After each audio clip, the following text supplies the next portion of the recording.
toy.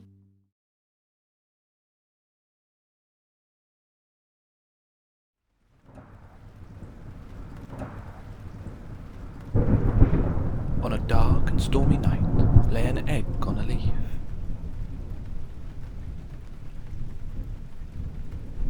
When the storm broke and the dawn of the day shone, out popped a small and very hungry caterpillar. He needed to find some food. On October 26th, he ate through one large brown leaf, but still he was hungry. On October 27th, he ate through 2 acorns, but still he was hungry.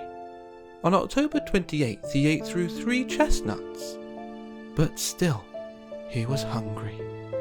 On October 29th, he ate through 4 pine cones, but still he was hungry. On October 30th, he ate through 5 pumpkins, but still he was hungry. On October 31st, he found a big bowl of candies and sweets. He ate through 1 chocolate bar, 1 candy corn, 1 peanut buttercup, and several pumpkin-wrapped jam-filled chocolate balls. After all that, he was full. After all that, he felt sick. On the next day, the caterpillar ate through a pumpkin seed and felt much better. And now he was big, much bigger than before. It was time for his first transformation into a cocoon-like pupa state. When spring arrived, he made an opening, pushed through, and emerged as a beautiful pink and yellow rosy maple moth.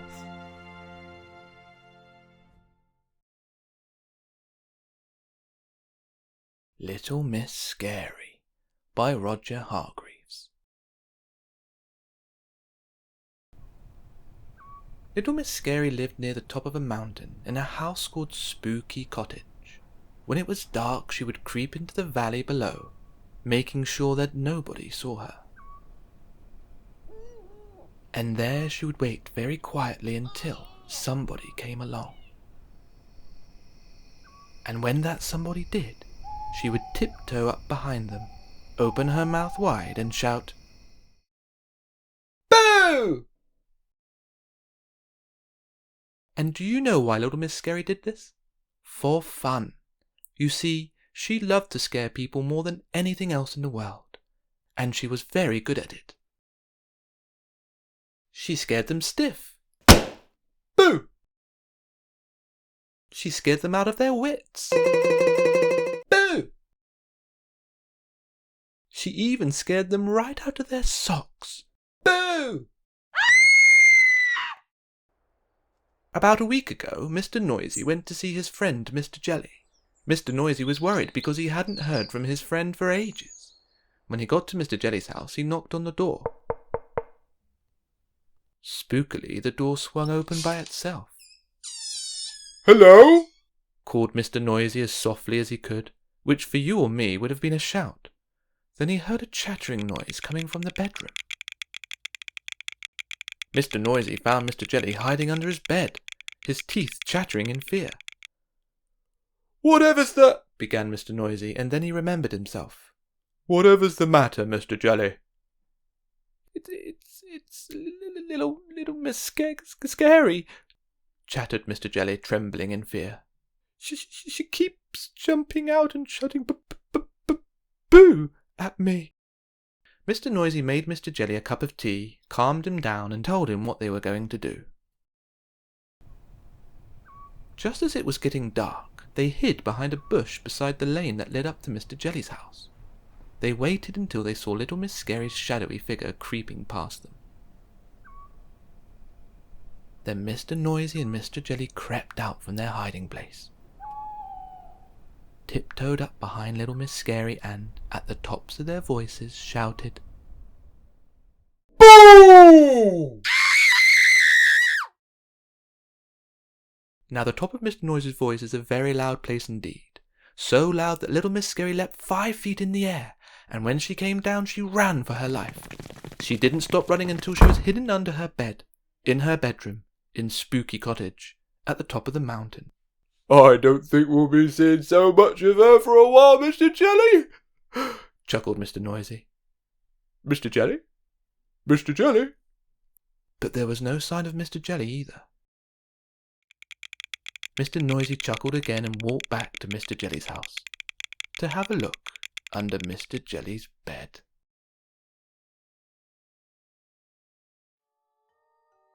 Meg and Mog by Helen Nicole and Jan Piankowski. Once upon a time there was a witch called Meg. At midnight the owl hooted 3 times and woke her up. Hoo-hoo! Hoo-hoo! Hoo-hoo! She got out of bed to dress for the spell party. She put on her black stockings, her big black shoes, her long black cloak, and her tall black hat. She went down the stairs to cook breakfast. In the kitchen lay her big striped cat, Mog. He was fast asleep. She trod on Mog's tail. She took out of her cupboard 3 eggs, bread, cocoa, milk, a kipper, and some jam. She put it all in her cauldron and stirred it up. There was plenty of breakfast for everyone. Yum yum.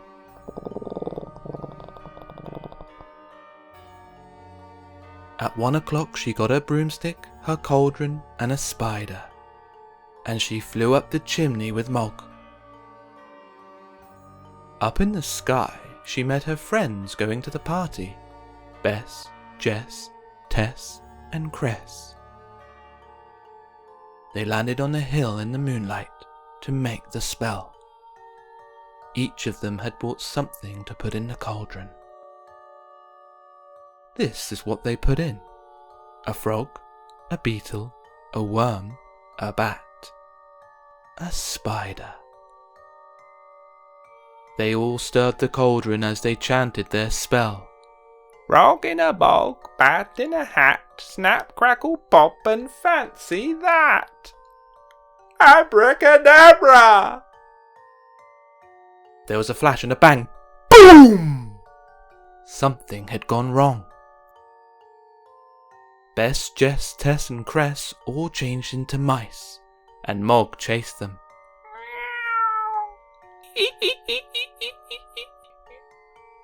I'll have to change them back next Halloween. Goodbye. Mr. Men, Little Miss Halloween Party by Adam Hargreaves. Created by Roger Hargreaves.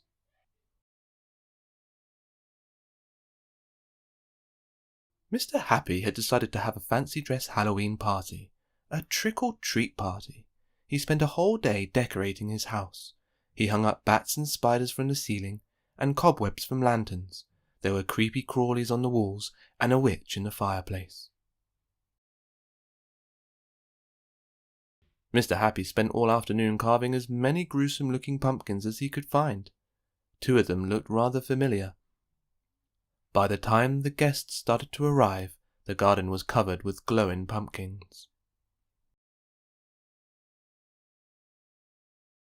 Mr. Happy dressed as a vampire to greet his friends. Little Miss Magic dressed up as a witch and arrived on a flying broomstick. Mr. Bump looked like he had dressed up as a mummy, but actually he had just had a lot more bumps that day than usual. And there was someone dressed as a ghost, but nobody could work out who it was under the sheet. Mr. Happy had laid a whole table of treats for everyone, and a black cauldron full of fizzy drink. There was green jelly slime, strawberry jam blood sandwiches, meringue ghosts, and gingerbread skulls. There were games to play as well, like bobbing for apples. Mr. Noisy won easily. Well, he does have a very big mouth. They played pin the tail on the witch's cat. Be careful, Mr. Muddle. And then they all admired each other's costumes. Mr. Nosy was very curious to know who the ghost was. Go on then, he said to the ghost. I give up. Who are you? Wordlessly the ghost rose up into the air. Little Miss Giggles giggled nervously. Oh my, she squeaked. It's a real ghost. Don't be silly, snorted Mr. Snooty. There's no such thing. The ghost laughed an eerie, hollow laugh, and rattled its chains.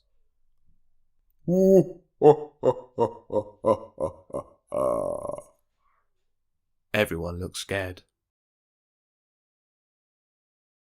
But not as scared as when they saw the ghost walk through the wall. There was just a sheet left. There was no one there. Mr. Brave screamed a high-pitched scream.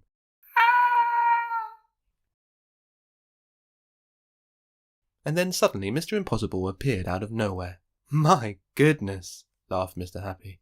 That was quite some Halloween trick. You really had us scared. I wasn't scared, huffed Mr. Snooty, as he crawled out from under the table. That was a clever disappearing trick, said little Miss Tiny. Yes, nearly as clever as that disappearing trick, exclaimed Mr. Impossible, pointing to the table that had been covered with treats, the table that was now empty, the table that Mr. Greedy was standing beside. A rather guilty-looking Mr. Greedy, a Mr. Greedy who couldn't help himself, a Mr. Greedy with a monster appetite.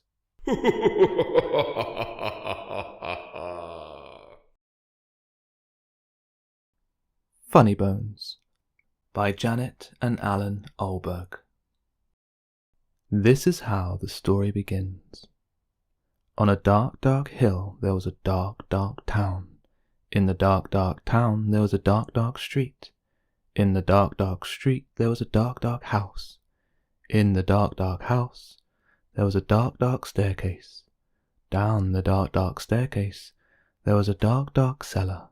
And in the dark, dark cellar some skeletons lived. There was a big skeleton, a little skeleton, and a dog skeleton. One night the big skeleton sat up in bed. He scratched his skull. What shall we do tonight? He said. Let's take the dog for a walk, said the little skeleton, and frighten somebody. Good idea, the big skeleton said. So the big skeleton, the little skeleton, and the dog skeleton left the dark, dark cellar, climbed the dark, dark staircase, and stepped out into the dark, dark street. They walked past the houses and the shops. They walked past the zoo and the police station. They went into the park. The big skeleton scratched his skull. What shall we do now? He said. Let's play other swings, said the little skeleton, and throw a stick for the dog, and frighten somebody. Good idea, the big skeleton said. So the big skeleton, the little skeleton, and the dog skeleton walked around the dark, dark pond, past the dark, dark tennis courts, and up into the dark, dark swings. The big skeleton and the little skeleton played on the swings. They threw a stick for the dog. Woof! Suddenly something happened. The dog skeleton chased the stick, tripped over a park bench, bumped into a tree, and ended up as a little pile of bones. Look at that, the big skeleton said. He's all come to pieces. What shall we do now? Let's put 'em back together again, the little skeleton said. So the big skeleton and the little skeleton put the dog skeleton together again. They sang a song while they did it. The toe bone's connected to the foot bone's connected to the leg bone's connected to the hip bone, the hip bone's connected to the backbone. Then they got mixed up. Is that a toe bone? The little skeleton said. Woofo. Oof. Where does this one go? Said the big skeleton. Off. When they had finished, the big skeleton said, That dog looks a bit funny to me. So he does, said the little skeleton. We've got his tail on the wrong end, and his head. Foul, said the dog skeleton. At last the dog was properly put back together again. The big skeleton and the little skeleton sang another song. These bones can bark again, can run around in the park again, can frighten people in the dark again. The big skeleton scratched his skull. That reminds me, he said. We forgot to frighten somebody. Let's do it all the way home then, said the little skeleton. Good idea, the big skeleton said. So the big skeleton, the little skeleton, and the dog skeleton left the dark, dark swings, went out into the dark, dark town, and tried to frighten somebody. The trouble was, there wasn't anybody. Everybody was in bed. Even the policemen in the police station were in bed. Even the animals in the zoo. Of course, the skeleton animals were awake. Let's have a ride on the elephant skeleton, the little skeleton said. Gee up, Nelly. Let's have a word with the parrot skeleton. Good evening, all. Who's the cheeky boy then? Have a cup of tea, pretty Polly. Put the kettle on, mother. The big skeleton scratched his skull. Let's keep out the way of the crocodile skeleton, he said. When they were back in the street, and when they still could not find anybody to frighten, the big skeleton said, What shall we do now? The little skeleton scratched his skull. Let's frighten each other, he said. That's better than nothing. Good idea, the big skeleton said. So after that, the big skeleton frightened the little skeleton frightened the big skeleton and the little skeleton frightened the dog skeleton, and the dog skeleton frightened them. I'm coming to get you. Gotcha. Boo. Meow. Woof. Help. They hid around corners and frightened each other. They climbed up lampposts and frightened each other. They jumped out of dustbins and frightened each other. All the way home. And that is how the story ends. On a dark, dark hill, there was a dark, dark town. In the dark, dark town, there was a dark, dark street. In the dark, dark street, there was a dark, dark house. In the dark, dark house, there was a dark, dark staircase. Down the dark, dark staircase, there was a dark, dark cellar. In the dark, dark cellar, some skeletons lived. They still do.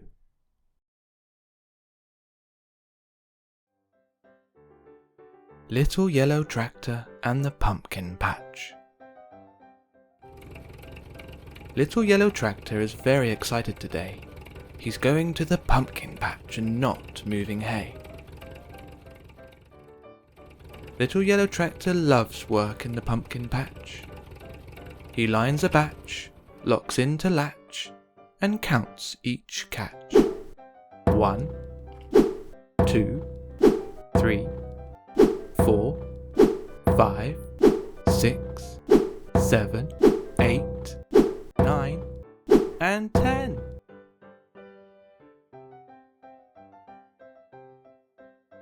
Little Yellow Tractor has the biggest grin. He's finished for the day and carved his very first pumpkin.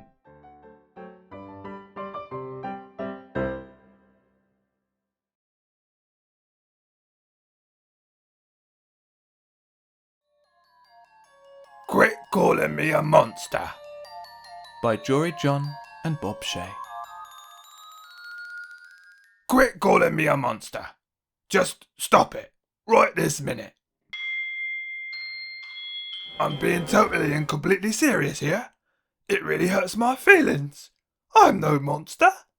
Just because I have horns, and wild eyes, and clumpy feet, and long toenails, and fangs, and crazy hair. Just because I have a huge toothy smile that glows in the dark. just because I roar and scream and holler and whoop and cackle and howl at the moon and howl at the sun? Just because I hide under the bed or at the back of the closet or behind the shower curtain or in the glove compartment? It really bothers me when you call me a monster without even thinking about it. There goes a monster! You exclaim when I pass by. Mummy, save me from that monster! You holler when I'm trying to get some groceries. I think there's a monster under my bed! You scream when I'm trying to sleep. Okay, so maybe I let my claw slip out, and maybe I growl in my sleep. But it's not my fault. You should see you when you sleep.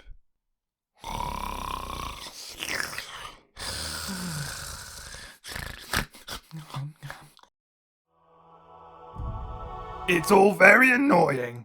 It's not like I ever call you names, do I? I could easily be like, look at that little meat snack over there. Roar! Or, there goes a kid I'm going to chomp up. But I don't. I don't say anything, because I have good manners. You could really learn something from me.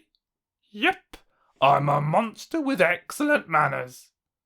I didn't mean monster exactly. I'm not a,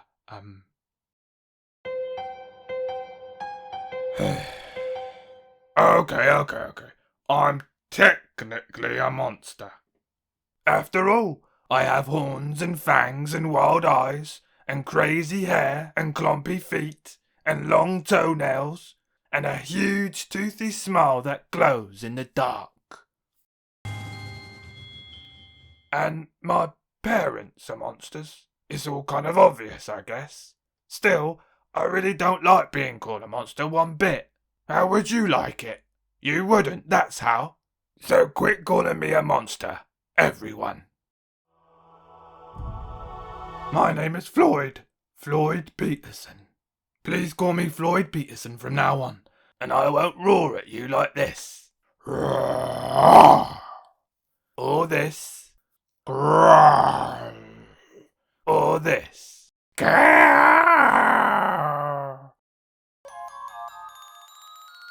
That's the roar of Floyd Peterson. Not bad, right? Now I'm going to bed. Try not to wake me when you clomp in with your silly feet. No offence.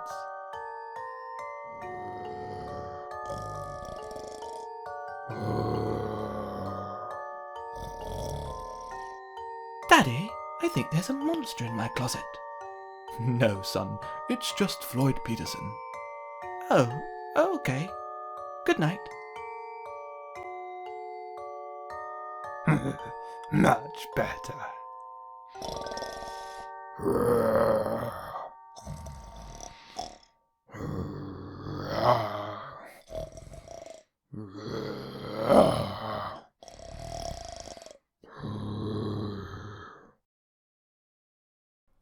Little Miss Sunshine and the Wicked Witch by Adam Hargreaves. Created by Roger Hargreaves. Little Miss Sunshine was going for a walk.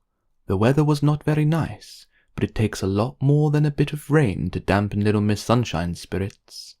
In the distance, she saw Little Miss Bossy approaching. I will be nice to Little Miss Bossy, thought Little Miss Sunshine, so she won't boss me around. However, as she got closer, the most incredible thing happened. There was a bright flash and Little Miss Bossy turned into a bat. A blue, very squeaky, bossy sort of a bat. How extraordinary, exclaimed Little Miss Sunshine as she watched Little Miss Bossy flap her wings and fly away. But almost as extraordinary was the cackling laugh Little Miss Sunshine thought she heard coming from the clouds above. The next day was much nicer. The sun was out and there was not a cloud in sight. Little Miss Sunshine was happily walking along, wondering what had happened to Little Miss Bossy when she saw Mr. Rude walking towards her. I'll be nice to Mr. Rude, thought Little Miss Sunshine, or he will be rude to me. But at that moment there was a bright flash, and when Little Miss Sunshine reached where Mr. Rude had been standing, she discovered that he had turned into a toad. A red, very rude, angry-looking toad. And just like the day before, Little Miss Sunshine heard a cackling laugh, but this time it seemed to be coming from a nearby tree. On her walk the following day, Little Miss Sunshine had nearly caught up with Little Miss Dotty when there was another blinding flash. Little Miss Dotty had turned into a mouse, a very confused, dotty, blonde-haired mouse. When Little Miss Sunshine heard the same laugh she heard 2 days before, she ducked behind a bush and waited to see if she could find out who it came from. Suddenly, with a rustle of leaves, a witch flew out from behind a tree. A wicked witch on a broomstick. A horrible, hook-nosed, hairy, warty, wicked witch dressed in black. Little Miss Sunshine felt very afraid, but she bravely decided to follow the wicked witch into Whispering Wood. It didn't take Little Miss Sunshine long to find the wicked witch's ramshackle cottage. Nervously, Little Miss Sunshine crept up to the window and cautiously peered in. The wicked witch was standing beside a large, black cauldron hanging over a fire. She was muttering to herself as she stirred revolting ingredients into a steaming pot. Little Miss Sunshine listened hard to hear what she was saying. And this is what she heard. Hubble, bubble, toil and trouble, eye of newt and hair of hog, early tomorrow morning turn Little Miss Sunshine into a dog. Little Miss Sunshine realized that she needed help, and she needed it fast. She tiptoed round to the front door where the wicked witch had left her broomstick leaning against the wall, and without thinking whether she could fly a broomstick or not, Little Miss Sunshine hopped on. As it turned out, she could, just about. The broomstick rose up into the air with a wobbly Little Miss Sunshine perched on top. Little Miss Sunshine knew exactly who would be able to help. Little Miss Magic. The broomstick took her to Little Miss Magic's house in no time at all. "There's a wicked witch living in Whispering Wood," explained Little Miss Sunshine breathlessly when she arrived. She then told Little Miss Magic what she had seen and, more importantly, what she had heard. "And I'm going to be turned into a dog tomorrow morning," she gasped. "That's awful," said Little Miss Magic, "but this is just the sort of problem that I like dealing with." "I hoped you would say that," said Little Miss Sunshine. "Now, I'll tell you what we're going to do," continued Little Miss Magic. The next day at sunrise, Little Miss Sunshine and Little Miss Magic knocked at the wicked witch's door. The wicked witch opened it, and with a flash, her spell turned Little Miss Sunshine into a dog. Cackled the wicked witch. That worked like a dream. It was then that Little Miss Magic turned the wicked witch into a cat. A smelly, scraggy, black cat. A smelly, scraggy, black cat that suddenly found herself looking up at a scary yellow dog.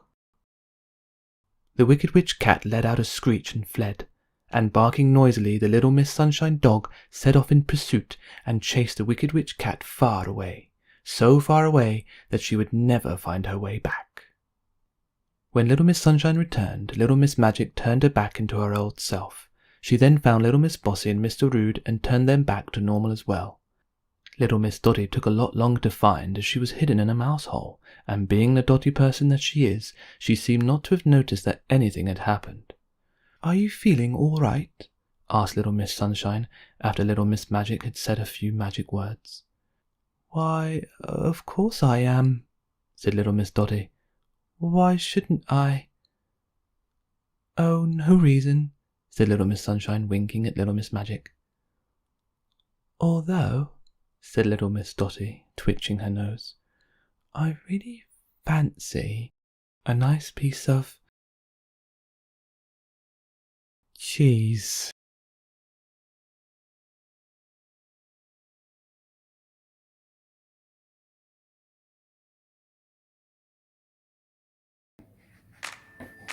If you enjoyed this video, please remember to like,